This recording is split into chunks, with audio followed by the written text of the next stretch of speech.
Hello, hello, hello. Welcome to Next Level Real Talk Podcast, where we have conversations on the journey of personal transformation and the pursuit of lasting peace and happiness with Sheldon and David.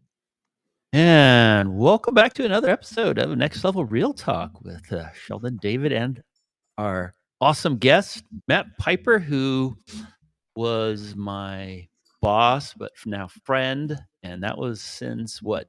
We're guessing 2008, but neither one That's a of good us has guess. actually done the full mental calculation of when it was. It was a while ago.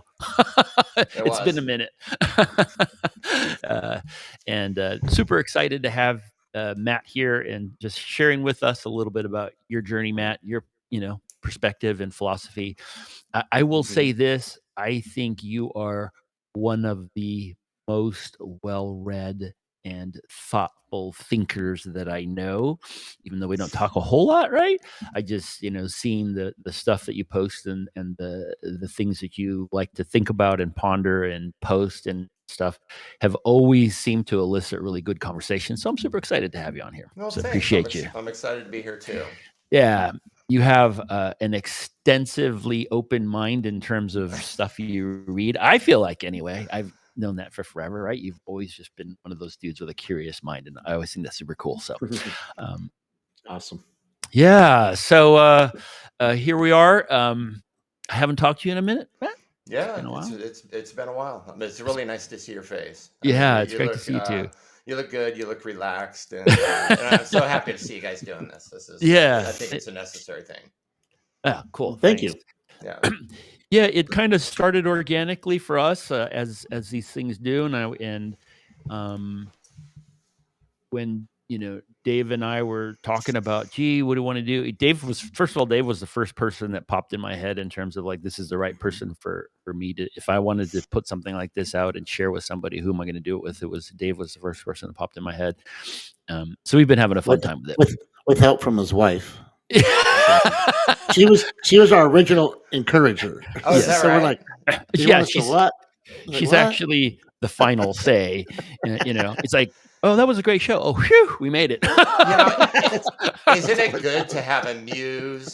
Someone that can inspire and push you on to greater heights. Mm-hmm. I love that. Yes. Leah serves that function in your life. Oh, absolutely. Absolutely. Yes. Yeah. If left to my own devices, I'd just close myself in a room with books and never really leave. So yes. It's like, no, try this. Get out here, do this. Oh, okay. Shit. Exactly. Life outside of these four walls. So how long have you guys been together? It's been a minute.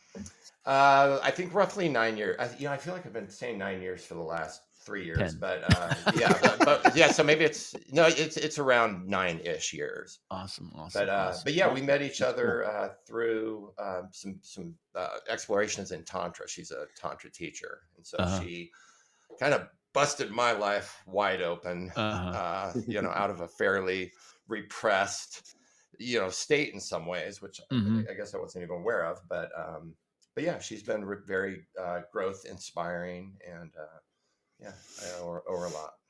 Dude, that's beautiful. Jacqueline has this saying, and that sometimes partners will either bring the worst out of people or they'll bring the best out of people. Yeah. Right. Some partners, it's weird. People start bickering and you see them and they're arguing all the time. And it's just like, wow. And then they get, kind of jaded or whatever you want to say. And it's like, that person seems to bring the worst out of that other person versus sometimes where people, hey, they lovingly push you and encourage you and help you push boundaries and open yourself up in ways that you never would have otherwise. Right. Well, and sometimes it can be both. I mean, sometimes you can bring out the worst in you that ends up being sort of a mirror and a catalyst for some further change. Beautiful. Like, oh my God, perfect. why did I just express in such a childish way, negative manner? Yeah. Right. I've been thrust into a pattern, an old stress pattern. Why did this happen? Right. Stop it from happening in the future. Yep. You can grow through positive things with each other, but you can grow from something negative. They can help you grow in a positive way from it, which is really cool. Yeah. Yeah. I love how you said that. Yeah. So, do you have anything you wanted that pop in your head when we talked about maybe having you share historically for your life, a little bit of your journey? You want to? Yeah, I'm so bad with storyline stuff because sometimes it just seems like it's all these sort of unconnected data points, Yeah. except in the naming of them. And then I start getting this thing around cause and effect, and it's like, it really, sometimes I visualize like a cone of sand. Like you go to the beach and you make this cone, sand, and it never gets above a certain height. And then you put a little, like a little thing on top, and the whole thing collapses. And it's like, oh, that caused that. But all the stuff that came before it was also part of it. So it's, I think it's kind of a fool's errand sometimes to look at one's trajectory and say, oh yeah, this happened, and then I became this way, and then that happened, and I grew in this way, and then that. It's very hard, right? Especially when you're looking back on your life to figure out what are those moments, what are those pivotal events that maybe did do something like that maybe did change. Like, I can rough out some stuff though. Sure. I mean, I grew up very much. I was very much an introspective kid. In second grade, I remember my teacher calling me the absent-minded professor. And and it's only recently that I kind of went back to that. I'm like, oh, I can really see that thing. I've sort of a habit of sort of leaving, like, just my head in the clouds, not really, grounded to whatever is going on.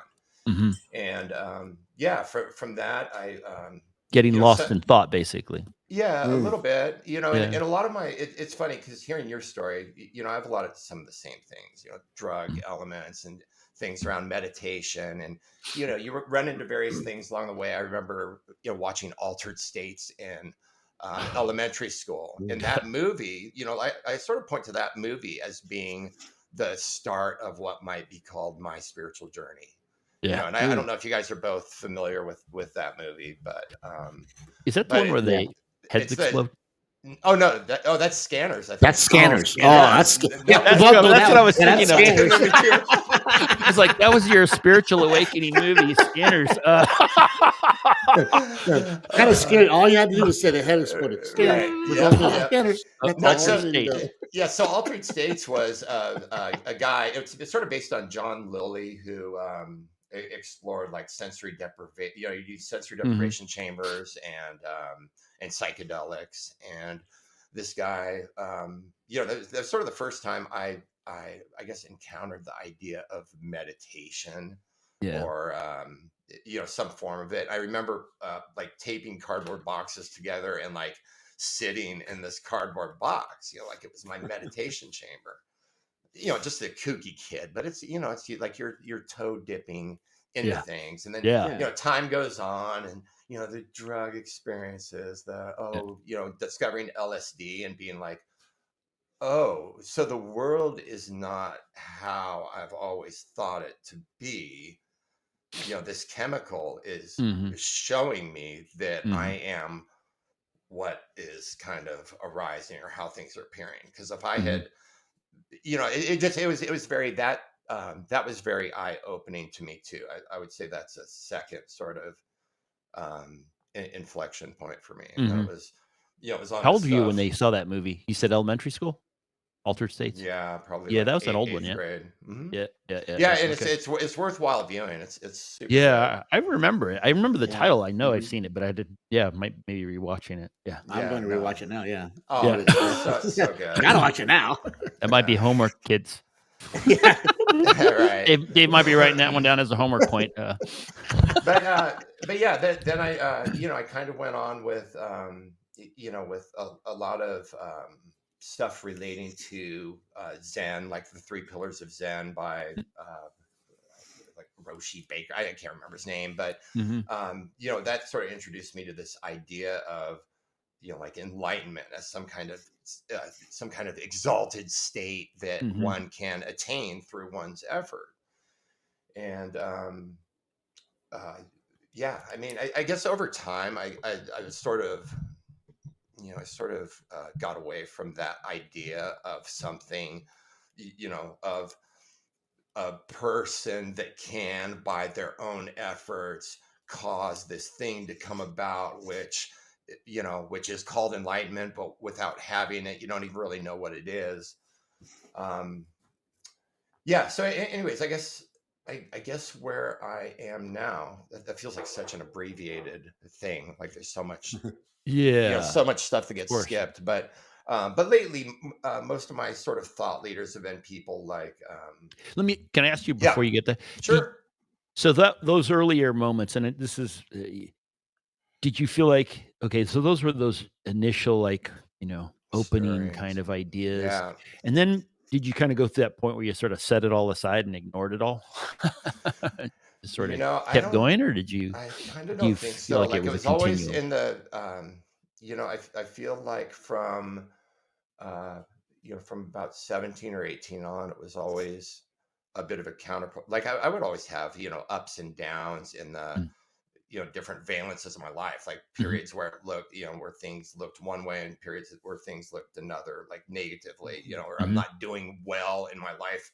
story, I've mhm, whatever gotten fired, or I'm getting, not kicked out of school, but I'm quitting school or something like mhm, that. mhm, But there was always an interest in, and what I guess people would call spiritual mhm, matters.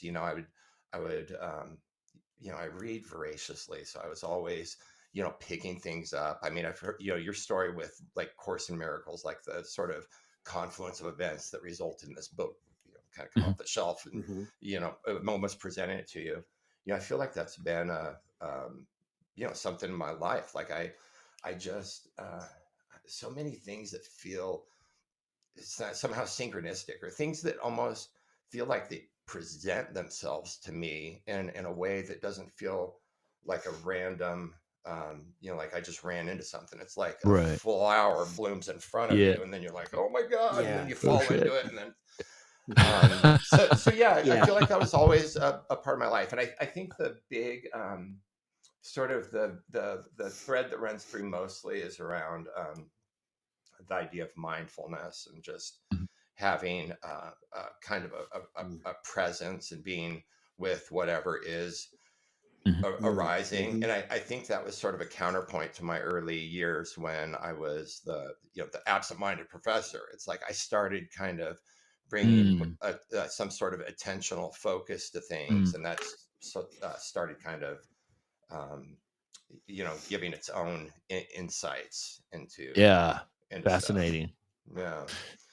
And I like how You you know talked about the mindfulness and it just knowing what's going on. And we talked about that in a couple episodes about just being aware of where you are, whether it's good or bad, accepting where you are and not going down a rabbit hole and just Right. making your way through, just be where you are.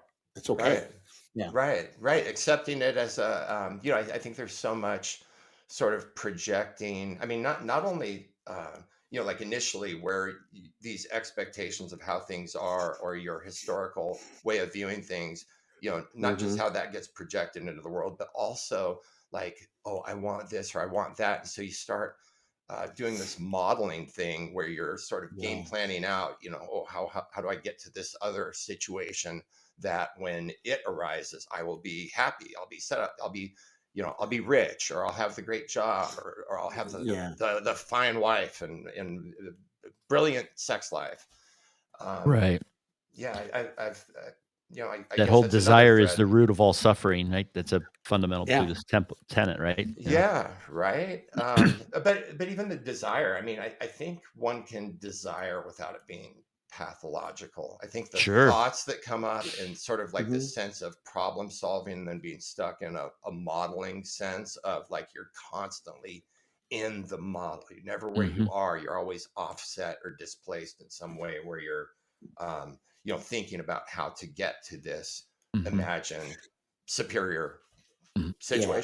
life situation. I I've always looked at it as like because when you start saying, okay, this is what I want in the future, boom, boom, and you start worrying about or planning for or only thinking that, and yes, you may be planning here to get there, but you're worried about the future and not experiencing now. And so you're missing Right. out, and then when you get to the future, like now you're thinking of the other future, so you don't get to experience that part of your future. Right. So you're just kind Right. of like Isn't that you're hurting wild? yourself by not enjoying where you are. And that's where that mindfulness comes in. Like, okay, where am I? This may not be where I want to get there, but I'm going to get there eventually, but not give 100% of my life to work on that, but Mm. to slowly get myself there. So Yeah, and actually, you sort of reminded me of something else too. Like there's this way we sort of value things in a sense where it's you know where we are privileging this imaginary situation. I mean, maybe our life is, you know, the story is, oh, this is not a good thing, but whatever it is, it's what is Hmm. arising right now, and there's the opportunity to derive whatever exists in that arising, and just the tendency to want to run away from that. And when, Hmm. like you were saying, you get to you know, you get to this imagined future point, you know, we just reset. Like there's Yeah, this story totally. I've heard where people win the lottery and it becomes their new normal. You know, they've gone from being like, oh my god, all my dreams have been fulfilled, to a year later they're like, this sucks. I've, you know, I Mhm. what now? It's Yeah. what's it called? The hedonic treadmill, I think, where it Oh, constantly, the carrot is always mhm. thrust a little further into the It's Oh, future. tied to your back on a string that's in You front of you, never and catch you'll it. never You get never it. catch it. And you're like, Yep. like, fuck, man, that thing never seems to get any closer. Right. And so actually I love it. that's a great example, Sheldon. It's you know, you can decide when you realize that that carrot's not going to get any closer. You can decide to stop running, Yeah. Mhm. you Whew, know, and there what you a go. relief that is, right? Yeah. Yeah. That is huge. So That would be the pattern interruption. Interrupt Yeah. that yeah, pattern of right. always the carrot, always the carrot. Okay, interrupt that. I don't need that carrot. I'm just going to experience it now. And yes, plan for the future, but not always 100% strive for that carrot. Yeah. Yeah, I love that. There's actually another thought that came up with this. There's a guy, I think his name's Danny Kahneman. He had, well, actually, it's not him, but it was this idea of the experiencing self versus the remembered self. And so Mm. Ooh. making this distinction between the idea that, you know, the you that experiences things is one, you know, is one element of being, but the one that remembers and creates you know, creates a particular set of data points that it can carry, sort of carry forward and enjoy in the future. That's a whole another thing. And he talks about whoever it was, again, it wasn't Danny Kahneman, I don't think, but um anyways, I just thought that was pretty neat, because I, in reflecting on my own experience, I tend to be the experiencing self for the most part, and I don't spend a lot of time. And I think this is sometimes to my detriment, really, because I Mhm. feel like sometimes I miss out on, you know, like people be telling these florid personal stories, and I'm like, oh shit, all I have is this little, you know, this shred. Um, but yeah, I tend to be more of an experiencing But self but don't you structure. think that the That's experiencing a good self one. is the self, like we were saying, that brings you present into the moment, that allows you to Mhm. fully experience the moment Oh yeah, totally. But you can also versus experience the story. You're also experiencing the story in the moment. I mean, you're we're you're essentially experiencing the living. you're bringing your story Mhm. into the moment always, right? Yeah, I Mhm. mean, it's always, Right. everything's always kind of happening now. I think the distinction for me between like being in the moment and not is when you get like you know, lost in it, where there's again this dislocation. But I think you Mhm. can, Yes. I think you can easily, you know, Mhm. like we're doing now, when you tell your story with some, you know, with presence, and you're in Mhm. the moment and you're relating and languaging to someone, that's, I think that's a whole different Yeah. thing. You're not like getting lost in thought at that point. Right. Yeah. Right. I I think it's got a you. great to have a balance. I mean, you gotta have that Totally. experienced self so you're there, but you do have to have that remembered self so you are going through life and okay, I gotta have some kind of a path, Oh, not just totally. saying, okay, whatever happens, happens. No, that's Mhm. so you Right. gotta have those both. And Yeah, so as you absolutely. have the experienced self, I mean, you got the remembered self getting things going, but you gotta step back and experience of those things that that remembered self is doing. Yeah. So yeah, so I think you have to have both. It's awesome. I love that. Yeah, I don't mean to like you know, act like I'm just like this experience, you know, I, Oh no, of no, no, course I no. have a personal, you know, personal Mhm. narrative and arc of you know, Oh ups yeah, and yeah, yeah, yeah. downs. But yeah, I find that I don't a lot of times I don't go back and reify memories as much. And you know, it's always in the back of, not always in the back of my head, but it's in the back of my head a lot of times. I'm like, I wonder if I should, you know, like sort of take out those old pictures and reacquire some of who I used Mm, to be. Sometimes when I pull this stuff out, like things have, it feels like I don't maintain my story in such a way that sometimes I look at pictures or I remember things. I'm like, who the fuck was that? Like, where did that come from? Who was that person? And then it almost Mhm. feels like you live different lives. Like like the Yeah. me of 5 or the me. There's a yeah, thread connecting them, but it's very tenuous and it's very yeah, like it might as well be another yeah. person. Another lifetime, different lifetimes. Yeah, Yeah. right. You're Just an from all those incarnate experiences that we monk. had. Yeah. He's an incarnate monk. Mm. Maybe. Maybe. Yeah. Who knows? So, it's fascinating when you were first talking about the younger you being called the absent-minded professor, and then, getting connected to sort of mindfulness experiences, almost countering that, right? In a way, right? The Hmm. mindfulness Sure. bringing this counter position it reminded me, like, in astrology, some people believe in astrology and some people don't, right? But it's always been funny that the idea of astrology was never meant to limit somebody. "Oh, I'm a Gemini, this is how I am." It was more Mm. like, "These are my tendencies. That's Mm. some information that I can now work with, and I can use the best parts of that, but also counter the parts I don't like and bring in other tendencies, right? Other Mm. practices to offset." And that's kind of feels like that's what you're talking about almost, right? Yeah. This was might have been my tendency as a young child, but then I brought this other practice in, this mindfulness, and it offset that tendency to get Yeah. lost because I became more aware.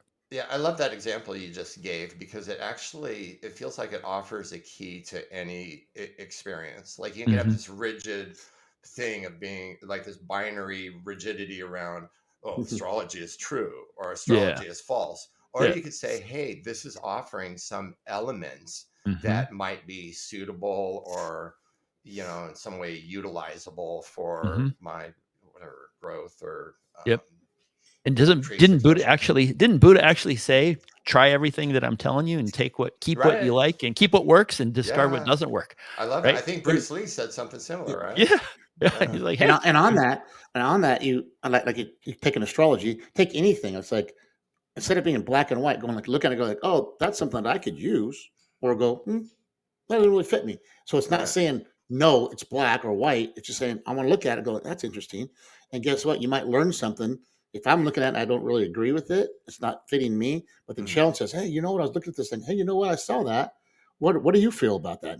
And so I can see that he's part of that. I'm not. Doesn't mean he's bad or I'm bad. It just Right. means you get to experience more. In other words, if you just say black and white, like, no, I'm not listening to that. Well, you're shutting yourself down, Right. to some kind of an experience and have conversations with others, which is hard in There's a this world nowadays. yeah. There's another aspect of that really is it comes to mind for me in this idea that something that isn't right for you, like if you're looking at it black and white, you go, okay, this is not me. Sometimes as time passes and as more content accumulates, there's a better ability to digest something that prior might have just passed through. Mhm. Good And point. so I'm like reminded of the Yeah. book Zen and the Art of Motorcycle Maintenance. I read that probably 10 times from the time I was in 5th grade, which I just got the basic storyline. I'm like, oh, this is a book about a man and his boy going across the country in a motorcycle. That's it.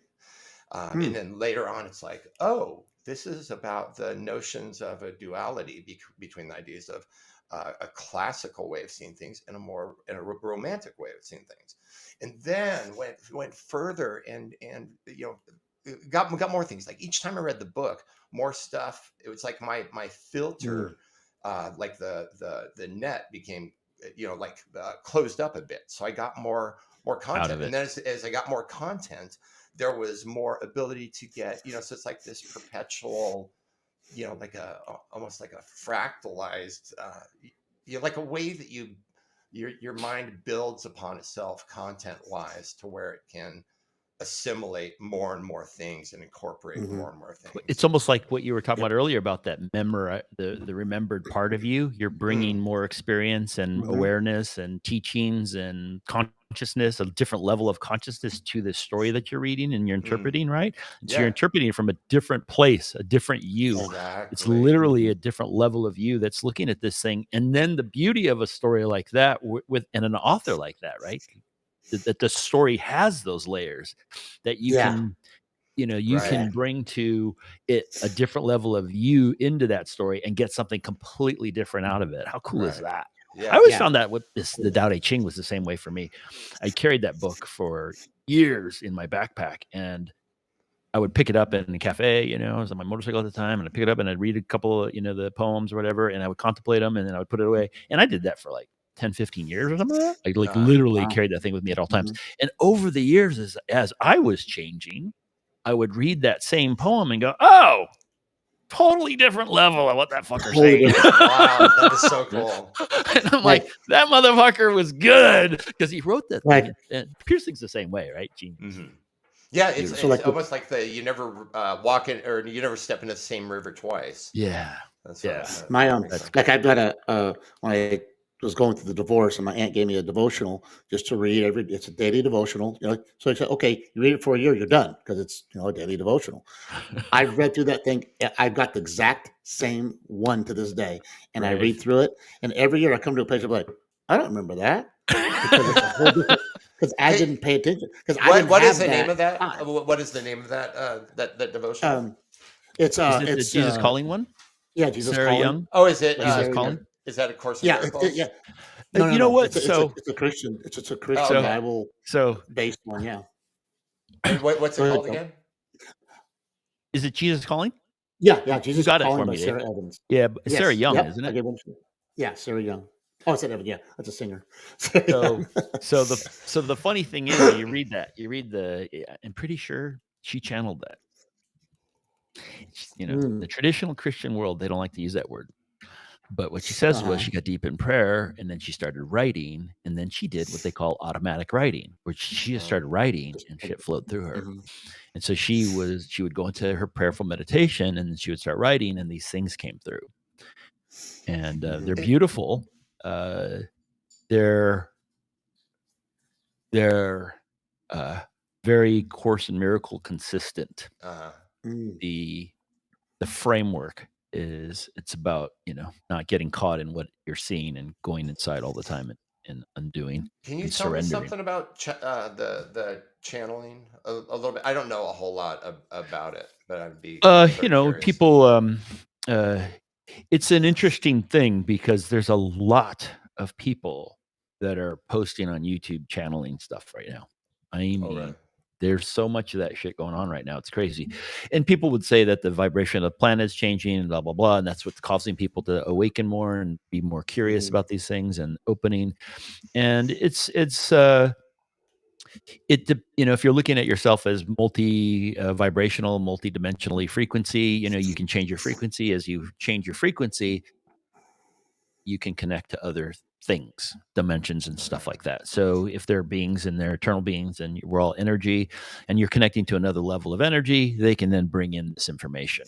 Okay. And so there are angels, people that channel angels, the angelic realm. There are people that channel these beings that they call the ascended masters. The ascended masters are beings that have incarnated in a human life Okay. or multiple lives, mastered it, and then they do not need to continue to incarnate Mm. because the whole Okay. point of experiencing that and experiencing all dimensions of it, and they've completed it, and then they're done. And so those Gotcha. people, Jesus, Buddha, um, all there's a bunch of them, right? And they're so people will connect to those beings and bring through Would they? information. Is it an element of So the Course in sort of Miracles was a channel teaching. That entire right? thing was Yeah, channeled. right. And Yeah. do you think that is sort of because again I don't know a lot about channeling, but it does seem to me that it is a salient point that we don't really know where thoughts come from, like even Hmm. our own the things that we might call our own thoughts.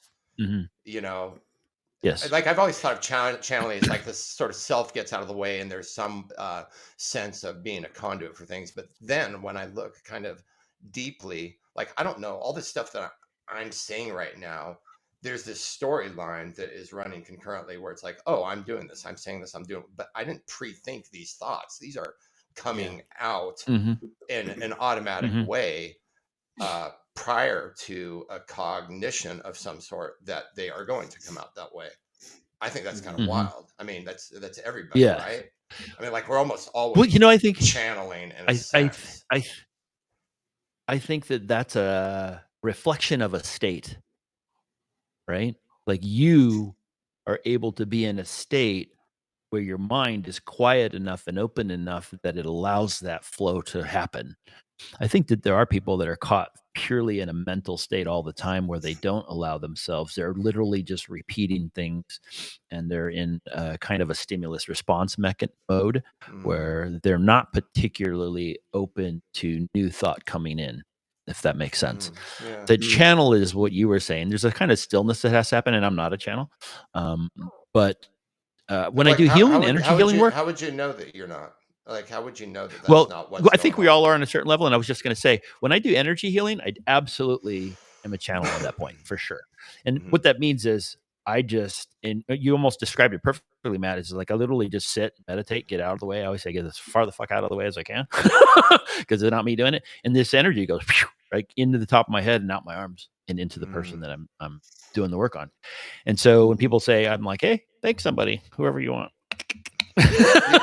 I remember you you doing that on my I think it was on my knees. Yeah. Okay, so I remember I was having some pretty serious knee pain, and I remember Sheldon offering the laying on of hands, and I internally I'm like, okay, whatever, Sheldon, you're getting you just want to touch my knee, here, dude, brother.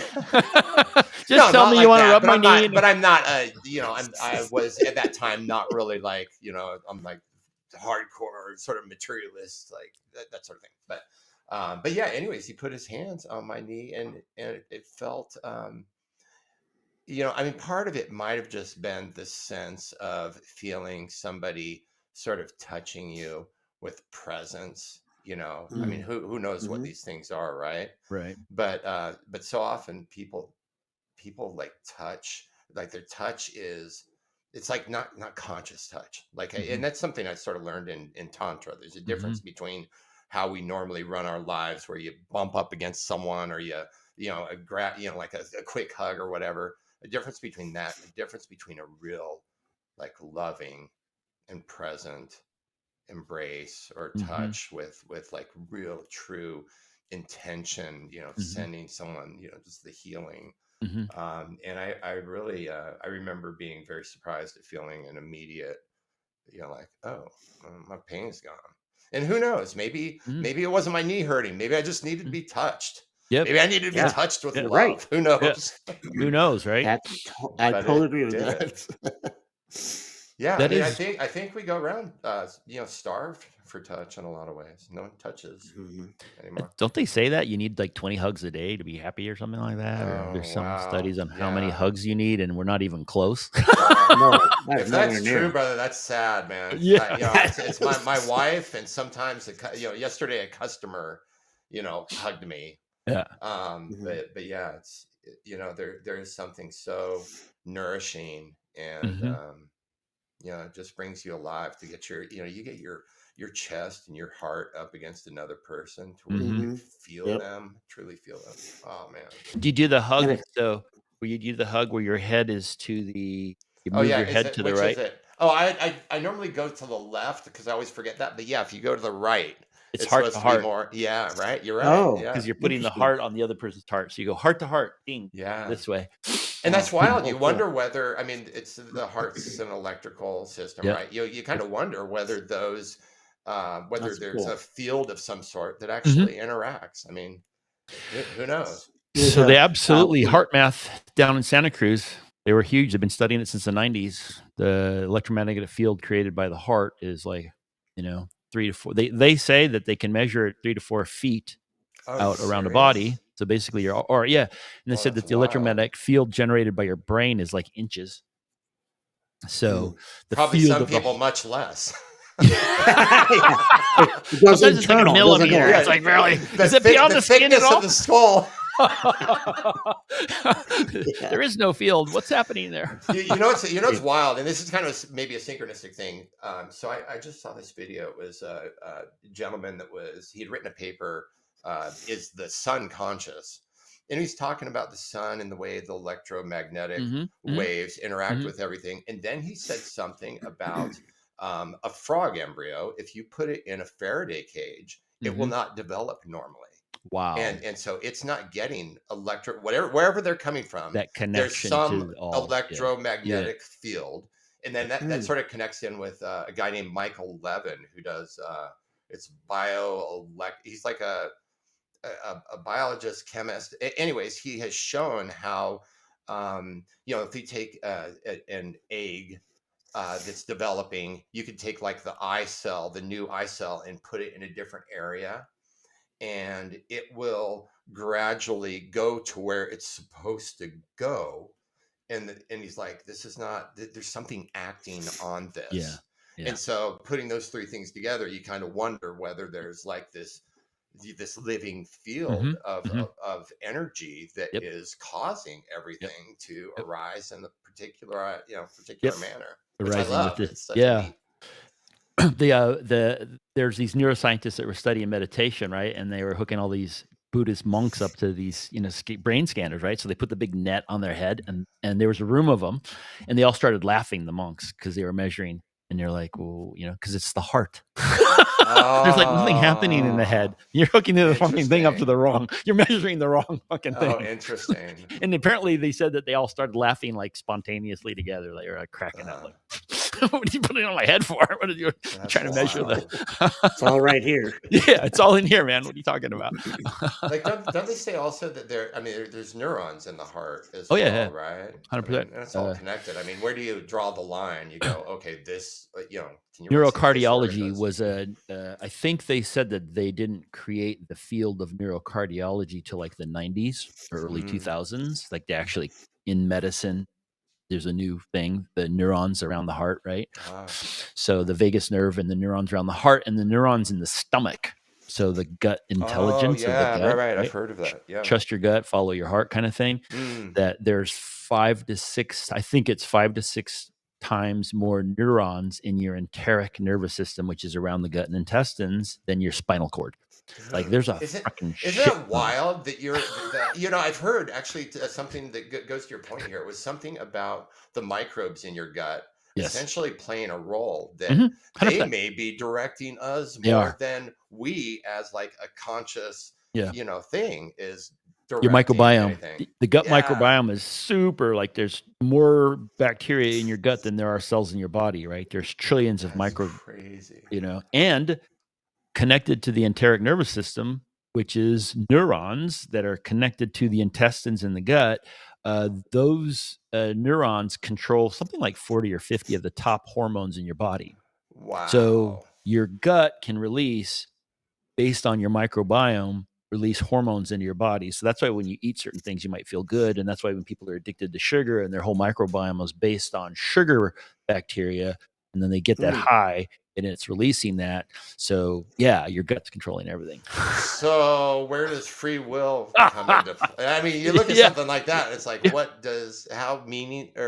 how meaningful is the concept that we, as somehow Hmm. somehow like a executive element of Hmm. consciousness, Hmm. how can we be said to direct anything? So, well, I think so. That there's levels of energy and frequencies, right? So there's a frequency variation. The Taoists would call God as subtle chi, subtle energy. Mm-hmm. So that as you go up the different chakras, the vibration is finer. And so the spirit is a very fine vibration as opposed to, they called it gross matter. That matter is gross chi, meaning it's so slow and it's so heavy that you can see it materializes. But Mm. your spirit is a finer, subtler chi, and God is like super fine, super subtle, and then penetrates and permeates everything and connects everything, and that's the field through. So there's this field of, and Deepak Chopra talks about the field of pure potentiality, right? Unrealized pure potentiality, and that's this divine field through which everything arises, right? Mm. And that those levels of chi slow down. So um, there's some pretty cool, if you want to look at somebody called RJ Spina, or have you ever heard of Joe Dispenza, and have you read any of Yeah. his stuff? I haven't read any of his stuff. I was invited to one of his. Um, So, I have people, friends that speak super highly of him and had so incredible experiences. yeah, so his whole premise, right? He got injured in a triathlon, broke his back, I think shattered, I think 6 vertebrae, In laying a flat. triathlon? Yeah, he was in the biking phase, and the Oh, cop was directing the traffic, but had his back turned, and a Ford Bronco, because the cop was back to the traffic, and the Bronco went through as he was telling him to go, and he ran. uh, He got hit head oh, on by a 50-mile-an-hour Ford oh my Bronco, God. Okay. shattered his back, his lower spine, and he was bedridden. He's face down, total pain, and they're telling him he's got to get the Harrington rod surgery, where they shave the back of the thing, put the poles in, fuse the spine up, Wow. and he he tells the story. He's told it a million times because Dispenza is pretty famous. But he was like, the way he tells it is funny. He's like, most people need a wake up call. My wake up call happened on this day when I had this triathlon, right? And he goes, and if it was anybody else's body, I'd have told them to get the surgery. He goes, but it was my body, and I'm like, no. So he gets like 4 different opinions. They're all like, yeah, you're never gonna walk. You need this Mm. surgery. You're fucked. And so he's like, take me home. So they ship him home, horizontal, face down in a bed. Like he can't move, can't Wow. feel his lower half of his body. He's fucked. And what he says was, he goes, I'm going to visualize perfectly every single part of that thing reassembling. And he Mm. goes, the power that made me can heal me. And then he would surrender it. So he goes, I'm going to intend the blueprint, and I will release that to this higher power. And he goes, I was in so much pain that if I fucked it up, I would start over. So he would be doing it and he'd be like, oh, I'm never going to walk again. No. And he'd go back to the beginning. He goes, when I first was doing it, it would take him all day long to try to get through the whole system once, right? Uh, Because, the thought, I'm never going to walk again, or oh my God, or whatever. He goes, nope. And he would start Thoughts over, come up. Yeah. and he would get wow. the whole process perfect, and then surrender it. Whole process perfect and surrender it. Mm. I think the timeline was 6 weeks later, he had less pain and he could wiggle his toe. So he got excited. He's like, oh shit, something's happening. So Motivated. now, Yeah. so now he's motivated. So he talks about the energy of a excited, higher vibrational emotion tied to a clear intention, surrendered to your higher power. Right. 4 weeks later, he's walking, Wow. Mm. and he's totally Wow. fine. So it took him 10 weeks. So he was trying to fight with the doctors improving stuff. And his workshops, people are having miraculous healings all the time. People that haven't been in wheelchairs for 10 years, doing a meditation, getting up and walking. Oh, Like that's crazy. literally crazy stuff is happening at Yeah. his meditations. And he used to bring in doctors and do all this stuff and try to prove to the medical field. And he kind of was like, I'm done with it. He goes, people are changing. And so this is the answer to your question about, the agency and what is the power. The the power is the energy of the highest consciousness, right? Going through these levels of mental, emotional, manifesting as physical. So that's why the Course of Miracles will say that the physical is effect and not cause. Mm. It is the effect of everything. All this energy flowing through, being stepped down through emotions, stepped down through mental, limited and constricted into this Mm. physical manifestation. But when you Mm. make the connection all the way back to the divine or the highest form of energy, that is causal, and that's where you can change Right. things. And so that's why I seek first the kingdom of heaven within, all things will be added unto. So that's what Jesus was talking about, was this idea that the more profoundly I can connect to my spirit, my divinity within, these things can happen. RJ Spin is another one that just happened a couple of years ago, and he's sort of exploded, written, I think, 3 books already. He's got a 4th one. He was had, I think it's that spinal meningitis, that bacterial infection into Oh, his okay. spine, Mm-hmm. and his organs were shutting down, and he was dying. And so the doctors cut open his whole spine, shaved the whole back of it, opened up his back, and scraped the bacteria Oh my off of his spinal God. cord. So they're like, good news is you're alive. Bad news is you're never going to move again. Like literally neck down, paralyzed. And he's just like, fuck you, get out of my hospital room. I'm going to walk in 100 days. I'm walking out of here in 100 days. And they're like, you're nuts, right? And so his story was like, if he said he was in such a state that he could feel the vibration in the room, and if the nurse came in and was just like, you need to get over yourself, you know, you're in denial, you know, you're psychotic, you're just, you know, blah blah blah, face reality, accept the reality, you're never walking again. He'd be like, get her out of my room. I don't ever want to see her in my room again. 100 days later, he walked out. Wow. Dude's totally fine. That's wild. Dude's totally fine. He's written a bunch of books.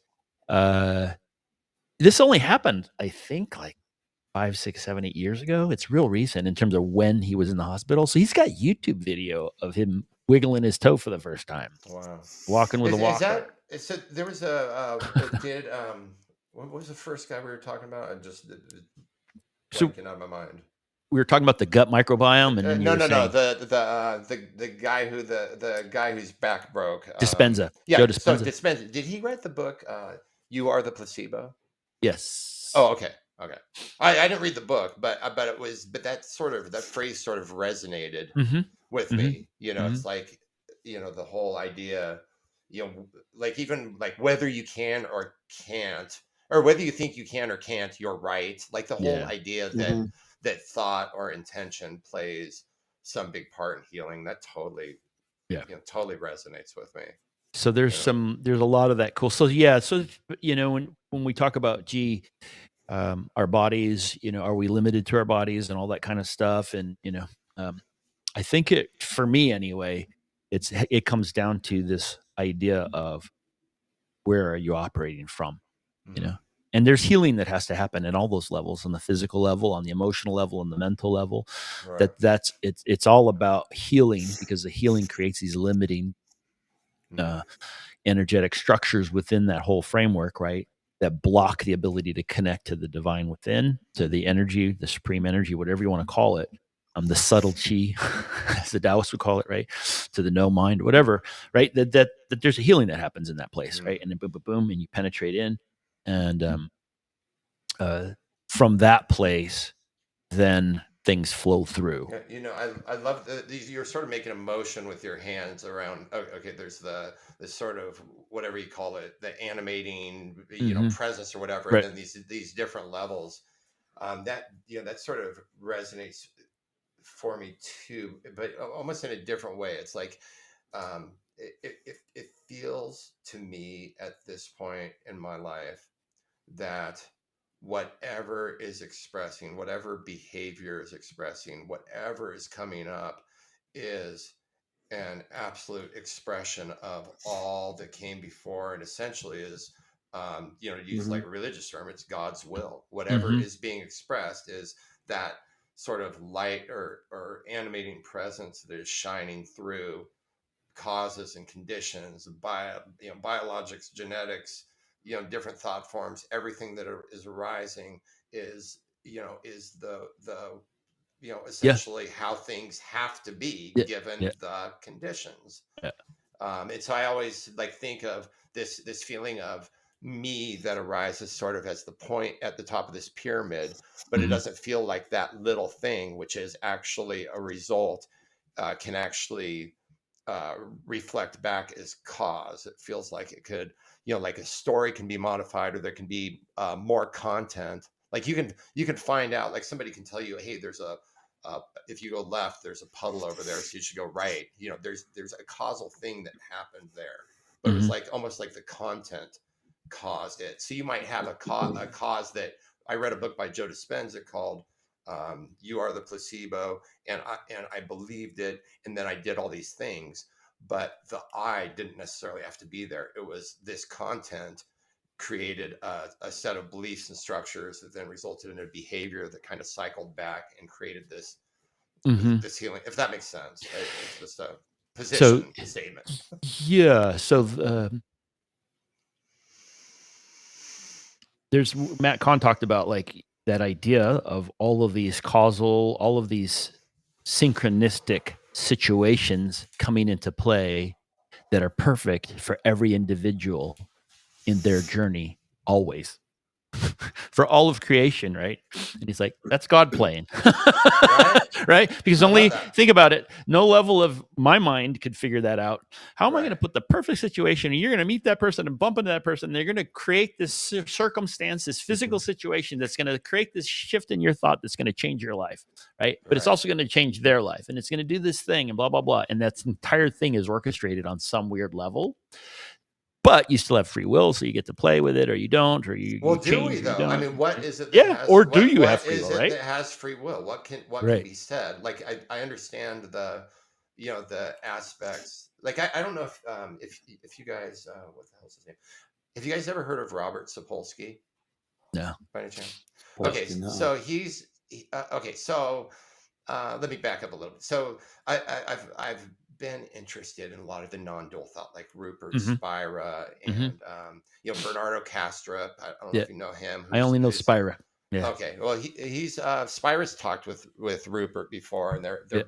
they can both be said to be idealists, meaning consciousness is all there is, and everything Hmm. is an interplay in consciousness. There's nothing like that can be said to be outside consciousness. There aren't Yep. objects. There's just appearances, and then Yep. we have these stories that come in and say that there's this and that, whatever. Well, this guy Robert Sapolsky is an endocrinologist and a primate what behavioralist or something.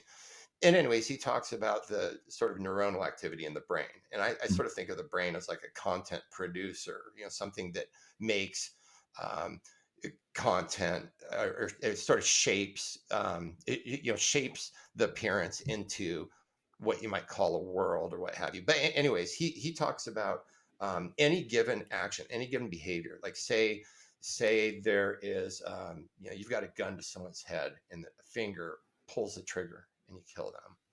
Like that does not happen in the absence of neurons firing that dictate that behavior. If those neurons did not fire, this is from a materialist and brain Hmm. neuroscience Hmm. perspective. Okay, if Yep. those neurons did not fire, that In the gun would not have fire. fired, and that Right. person would not. So it's like, is there something that stands outside of that as an executive element that actually Hmm. made the decision, or did all that whole billions and billions of neurons chain Hmm. pattern together resulting in this thing? Was that the cause? And then if you go that's the cause, that's the potential cause, then you trace back from that and you go, did that person eat today?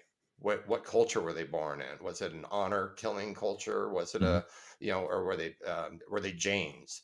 Hmm. Um, were they genetically, what were they? Were they abused as a child? Were they raped? Were they Hmm. whatever? All this stuff Hmm. factors into it, Hmm. and you start building this little cage around this idea that there's an executive doer. Hmm. And anyways, so that's from the I was always very interested in kind of combining the two, like, and I've come to this point where it's like, oh, whether you essentially believe in duality as being the way things are as a sort of theory of everything, or if you believe at in non-duality, it doesn't matter, because the reality is what appears as a conscious doer Hmm. is essentially a retrospective story that I did that. I Hmm. might reach for a glass of milk fairly unconsciously, but then I say, "Oh yeah, I did that," Hmm. and it brings into the story this idea of agency that feels to me to be an add-on. And Hmm. if it is an add-on, then we are just flow. We are just not being driven, but we are the expression of God's true will via, he's not saying, I'm, it's not like he's a thing that's saying you do that, I'm going to direct you to do that. But what is being expressed is a confluence of every atom in the universe that's resulting in this happening Hmm. right now, whatever this is. And there's not that element at the end, does not feel to me anymore to be anything other than an added on modeling of a story of self and other. And Hmm. that feels to me, um, like something that has promoted a lot of peace. Because I, like my wife, for instance, will have have something come up where, you know, I mean, this is rare, but maybe she's, screaming at me. It's, Mm. some foul situation. It allows me to understand that what is happening right then and there is an absolute manifestation of divinity, absolutely dictated by everything that has come before, in and out of her, in and out of me. And it's an expression of that. And at that point, that content, that belief, that idea allows me to relax into just this. I'm watching this incredible move. It's like a movement of Mhm. a volcano, Yeah, and energy. yeah, it's just energy and motion, energy Yeah, and motion, yeah, yeah. and Powerful. yeah, yeah, right, yeah, totally, You're like, "Whoa, that totally. was a But it allows for the lack of. I don't have. I don't anymore personalization." have to. I don't have to personalize it anymore. I don't have to say she's doing that to me Yeah, because of what I did to her. And then yeah. you've got this huge chain of modeling, and Mhm. then like the whole idea of cause and effect, and the idea of executive activity, where you're like, oh my god, I need to say I'm sorry, and then that'll result in this, or oh fuck, I'll buy her some fucking roses, or Yep. back massage, or whatever, and I need to be a better husband, just all this stuff. It then becomes, like all that stuff, it like pulls the plug, like the whole, Mhm. the it pulls the plug, and then the drain's gone, then the bath's gone, then the world's gone, Mhm. because you are the world Yes. expressing as the divine through this appearance of what this is. And when you're in that state in those moments, and again, uh, We're all do in you that state. yeah, do you find that that makes because you're more present and open, right? You're not shutting down. You can stay open in that moment, even in these intense moments. Not Um, necessarily. No, so there can be a pattern that comes up, but it's mhm, still the same. It's still the same motion. Like mhm, that volcano over there might cause a volcano over here, mhm, and the mind's process of identification might slip into this, like, she's doing this to me, but that's all still the movement. That's mhm, still a movement dictated by uh, lower, or as you could say, higher levels. Like all mhm, of this is an energetic that is being expressed. mhm, Not, there's not like I haven't done something. There's not a me that has done something wrong in becoming identified. It's mhm, just like, okay, the wave slammed into this wall, and then it reverberated back here, mhm, and it sloshed this way. And it's just movement of water in a tub. mhm. But we're saying, well, wait, but that drop then smacked Meant that drop, this. Yeah. right? And Yeah, so yeah, yeah. it's this, story that is We're overlaid assigning on it. stories and intentions and Yeah. beliefs and structures to all of that. That's just what it feels like to me, and that's been the biggest, again, movement for me. Um, I think within the last couple of years, and if you can believe in something that might be called cause and effect, which I would name as, content. Like you run into, it's like sometimes content is run into that then changes everything that comes next. Mhm. Like for instance, I read my wife likes romance novels, and I'm like, okay, I should probably read a romance novel. So so we can have this overlapping, connection. Instead of me reading my stuff, she reads her stuff. Okay. Yeah. So, anyways, I picked up this romance novel. It's, a better written one, I think, but it changed my life. Like it changed. I could see as I was reading it, I was like, oh, this just changed in a fundamental way the way I view women and sexuality, and the desires and longings that can arise in a person that never would have even occurred to me.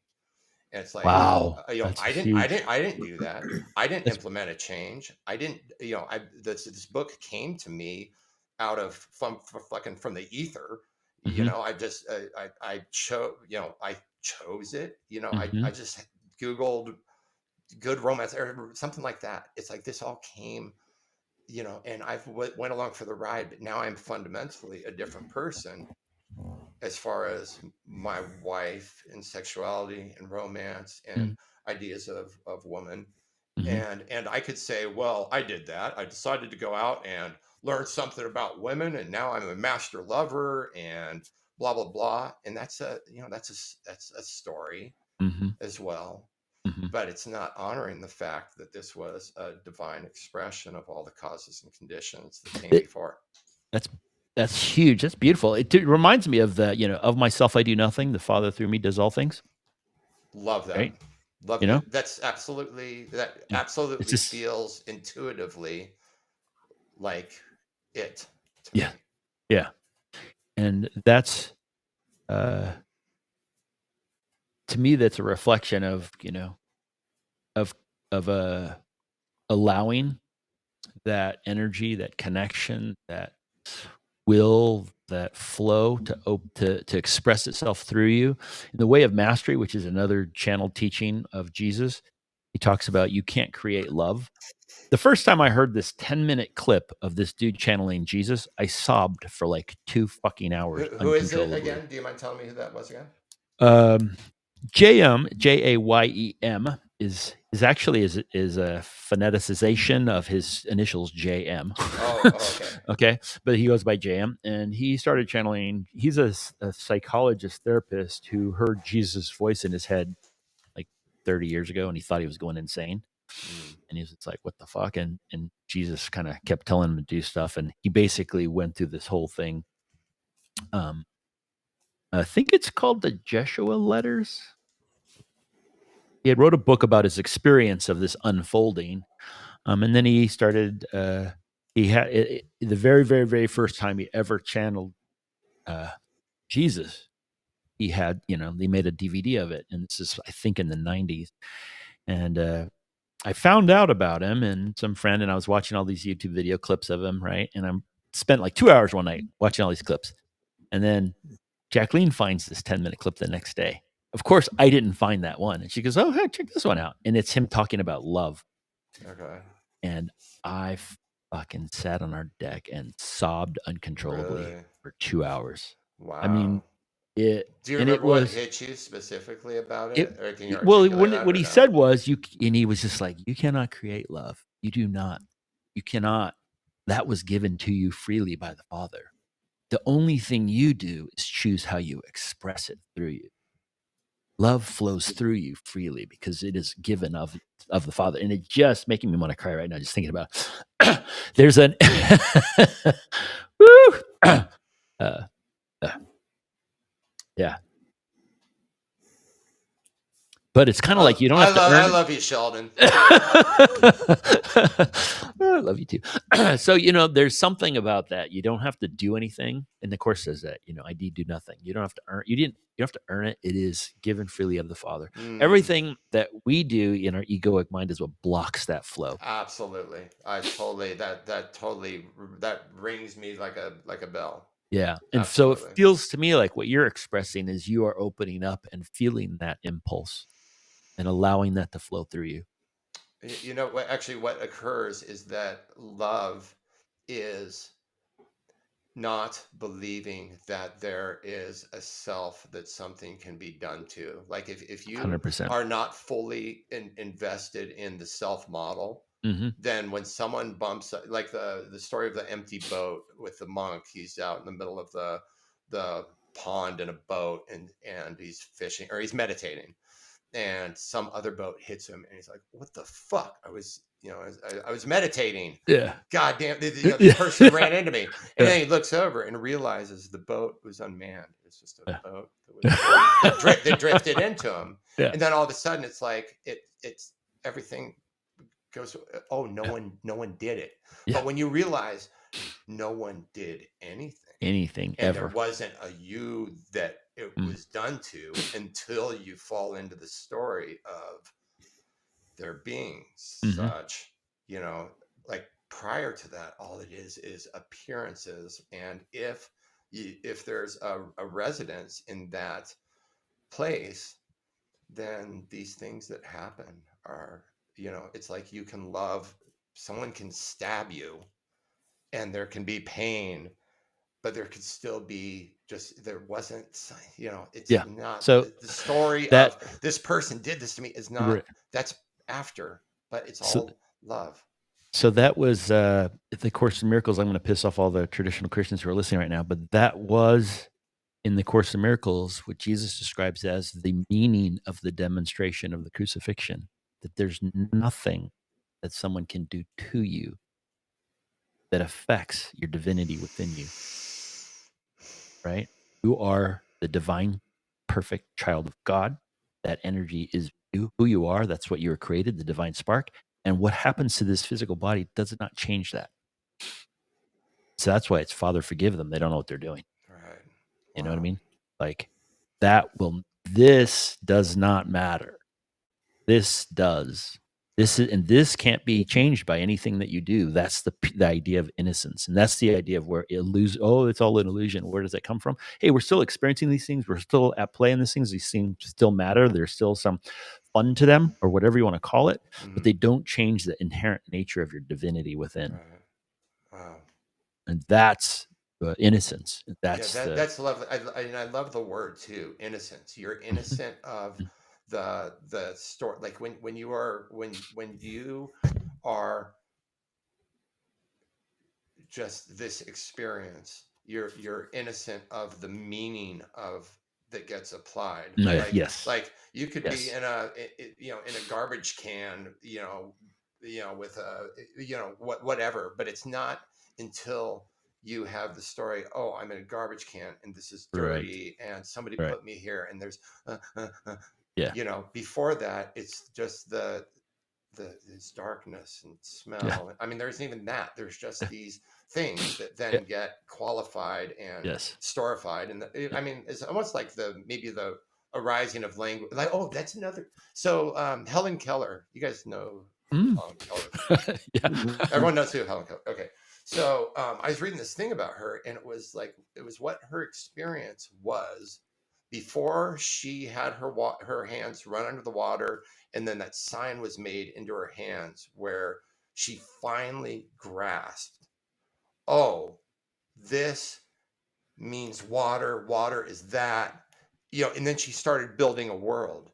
Mhm. But prior to that, she was just this raging, like, there was no meaning to what was, so you can't be, we can like never be in that area, but what Mhm. that is, like, you have to move from that kind of chaotic to the meaning and then be able to back off kind of and understand that it's being kind of expressed, so it's still a model, or Mhm. like a cognitive Mhm. model, like you don't Mhm. lose, like somehow, when if someone has like some kind of satori, it's not like they've lost their mind and now they Yeah. have no understanding or meaning of the world as it appears.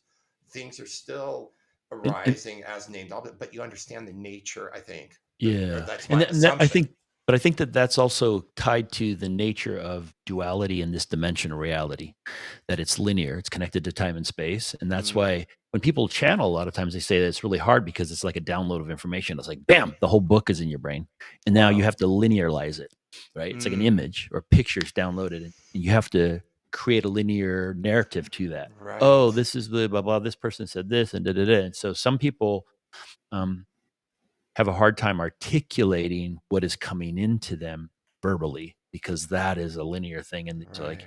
like sensations and feelings and images and all this kind of stuff comes into people, and so some people can and some people can't, and so um and that's why when you're saying, hey, do we channel, do we all channel, that kind of thing, it's just like, oh, and I think I was saying, when I heal, this thing comes through, I just get out of the way, and this energy, and to me it's just energy and vibration, and that's what I feel, it's this frequency of vibration.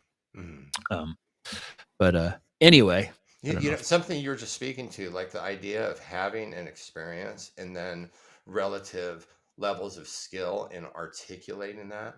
I Mhm, mean, even the person that can give the best, whatever, most florid and accurate description of, can you imagine like having I mean, like the difference between having an acid trip and having someone tell you what it was. Like the difference in fucking Yeah, content between yeah, those two yeah, things. yeah. Or Exactly, I mean, exactly. That's exactly like it. it's How like you do you do can't. that? Yeah, It's it's crazy that we can even think that we yeah, share, yeah. based on the small amounts of, like the words and shared meanings and phonemes. It's crazy that we even get through this stuff at all, I thinking think that the we Course in share. Miracles said that these are symbols of symbols. Like there's that energy, it becomes into this symbol, which is a matter, and then you create a word to try to describe it. And they're like, you're like 2 or 3 dimensions removed from the reality of what it is. That's so wild. That's so wild. That is awesome. Lovely. So we popped open the can and played around. I feel like we might be for this one anyway. We good. Hey, love to have you back if you're open to it, Oh because yeah, I totally. I Anytime. feel like this is I feel so.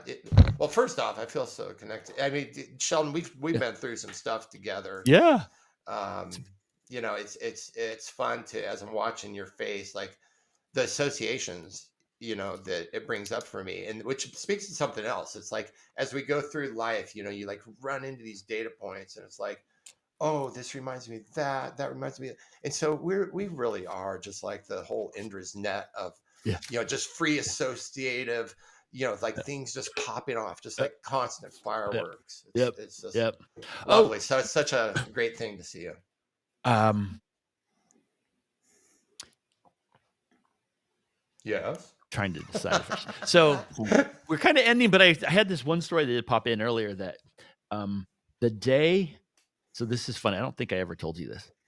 The day that I was driving to Mountain View to start my first day at your shop, I'm driving down, and I had been doing this whole Course in Miracles thing, and was sort of in this sort of prayerful mode because Mhm. I had this sensation that I was supposed to help people heal. Okay. And I'm like, hey man, give me a fucking sign, because like that's how I used to, I'd be like, hey, give me a fucking sign if you want me to do this shit, because let me tell you something, I ain't doing it unless you give me a fucking clear signal, because whatever. And so I open up the door, and Raul sitting there going like this, shoulder. Uh-huh. And I literally was thinking that as I'm driving down. I get out of the car, I go into the shop for the very first time, and I think you were back in the office, and Raul's sitting there, and I'm like, I look up, I'm like, Should I do really? it? Right fucking here, right fucking now? Are you kidding me? You want me? And so I walk up to Raul and I say, hey, Raul, how you doing? Nice. What's your name? My name's Sheldon. Nice to meet you, brother. Uh-huh. And he's sitting there going, oh man. And I'm like, fuck. I'm like, hey, dude, I might be able to help you with that thing. Because I decided, all right, if I'm gonna ask and I get this message, then I'm gonna follow it. So Uh-huh. fucker. So I'm like, all right, hey, I might be able to help you with that. And he goes, what do you mean? That I might be able to help you with that shoulder. And he goes, really? What do I got to do? I said, just sit there, do nothing. And he's like, all right. So I'm I just put surprised my. he was open to that, to be honest. This is literally A my stranger. saying hi to That is Raul wild. for the first time. Wow. So I put my hands on his shoulder for like 30 seconds because I'm nervous, right? I literally, and I'm like, and I do it for like 30 seconds, and I would go, hey, where's my desk? And he's like, points, but the one that was back behind there, and he's like, it's over there. I'm like, okay, cool. I get on my computer, I get set up, and I'm talking to you, whatever. And then I think it was the next day, like 5:00, 5:30. You had already gone. He and I were just the two of us in the shop. We were closing down shop, and he's like, hey, you know that thing you did to me the other day? I'm like, yeah. He goes, can you do it again? I'm like, why? And he goes, it's like 85% better. He goes, I think if you do it again, man, you might be able to, might be able to like Wow. do the rest. I'm like, all right. So I do it for like a minute this time. And he's, we go on, whatever. We don't really talk about it. And then like a year later, he's like, yeah, I was scheduled to have rotator cuff surgery. He goes, I canceled it. No way. Yeah. That's what he No told me. way, dude. That is wild. He's like, yeah, I was supposed to. And I'm like, really? Because he never fucking told me that for like a year later. It was like way later that he was like, yeah, I just canceled it. Because Well, so what goes on in your, like, what's your sort of subjective experience, sort of content wise, of or like what's the sense of intention, or like what's going on inside when I you surrender and I get meditations? the fuck out of the way. What's that look like or feel like to you? I meditate, I quiet, and I can immediately, as soon as I touch somebody, and I can do it like literally remotely. I've done it remote with people on the other side of the country.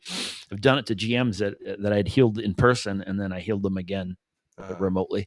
Okay. So there's no time and space, right? You make this connection, and boom. Sure. But Okay. I just basically meditate, and if I'm physical, as soon as I touch them, I can feel it. Like it activates immediately, and then I just sort of get out of the way. And there's like a flow that happens, an energetic flow that happens. Okay. I can feel like a heat going over the top of my arms, like kind of in the surface. So are you visualizing anything, or is it Yeah. more you like focusing on breath or just presence type thing? Presence, just getting out of the way, meditating, Interesting. and that's Wow. it. So there are other healers that have very clear. One of them we had on anyway, I know some friends of mine, and they can literally feel where the energy is going in the other person's body, where the channel's blocked, all this. They're is very such a aware trip. of what's happening. For me, I just am out of the way, and I just feel this general sense of heat and flow, and that's it. That's wild. I'd love to at some point learn more about like healers. Like I've heard some amazing stories. I've heard like weird like shit where it's like people getting new teeth that come in and stuff like that, where I'm like, oh, that couldn't be true. Really? Yeah. But there's like stuff that seems well documented that is super powerful. The limits of that whole thing, right? When you're making that connection, and it flows through. You got to connect first, and then it goes through those. I don't think there are limits to it, to be honest.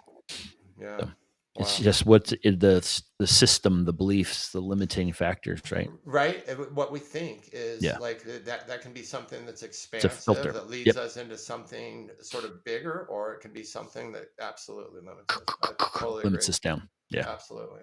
Yeah. Wow. That's awesome, dude. So it's been great talking with you. Sorry, great Dave. Talking with you guys. I think Matt and I sort of hogged the conversation, Dave. Yeah, I feel a little bad, Dave. No, we're good. We're good. Okay. That was so much fun, though. I'm so appreciative of you guys again for making this space available. And who knows? Maybe I'll be able to bat someone your way that might be of interest for you. That would be awesome. Yeah, that would absolutely be awesome. Yeah, I don't know, like what your sort of limitations are. My wife has a podcast called Sex Reimagined. That's like a huge. I mean, she has a lot of content. But anyways, she meets up with some people that I'm like, wow. That's like cool. Pretty earth shattering. So I don't know. Those people are. I'm sure a lot of them are always open. It's not necessarily. Sexual stuff. There's like relational things or things that are more, like mainstreamy. But yeah, if you're interested, I'd be happy to. Because that's what we're doing. Just conversations of helping people find peace and happiness, and everyone's different world. Everyone could take your piece and that piece and this piece, and you never know. So we're open to anybody talking. That's an interesting, sexuality. I never realized how much one's life is I mean, in retrospect, it's kind of fucking obvious, but how much our lives are directed by elements of sexuality, whether it's the way we express energetically, or the way we interact in the world, or the things that we think we have to get to appear to be better to the opposite sex. Acquisition of power, acquisition of goods, establishment. I mean, all that stuff. If it was just the three of us living on a world, it's like if it's just a bunch of dudes, there would be a different. I mean, if there were a bunch of heterosexual dudes, right? there would be a whole. Everyone would be like sitting around scratching their nuts in there, right, on the couch. It's like, I don't care whether you look like that.